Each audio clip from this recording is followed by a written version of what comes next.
Well, just as they were back in January, the latest rallies are centred on Tahrir Square, otherwise known as Liberation Square. You can see some of the makeshift hospitals which have been set up in the area. Now, to the east, there is the Interior Ministry. Now, that building has been a target for protesters. And to get to that building, people occupied Mohamed Mahmoud Street, which was the site of the most violent clashes. Mike Hanna's on that road and has just filed this report.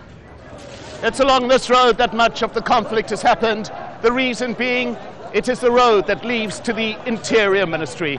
The Interior Ministry has, in recent days and indeed weeks, become a focus of anger among the protesters, seen as just yet another branch, another arm of a military that all those here believe is attempting to hold on to power in the guise of guarding the democracy.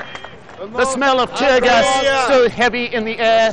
Throughout the past 48 hours, there have been repeated rounds of tear gas fired here. It is a particularly virulent form, stinging the face to an immense extent. Many of those who've been killed are said to have died of asphyxiation. Medical workers that we've talked to say those who've been brought to the medical stations for treatment are in a very serious way indeed, suffering from symptoms which they've not seen before from tear gas inhalation. Questions now about what exactly is being used and why.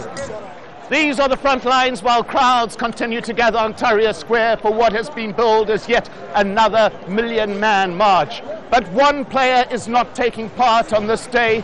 The Muslim Brotherhood has not called on its followers to come to Tahrir Square with all the other protesters and political parties. That being said, it's expected that many members of the Muslim Brotherhood, particularly the smaller ones, are likely to attend despite the orders from their political masters.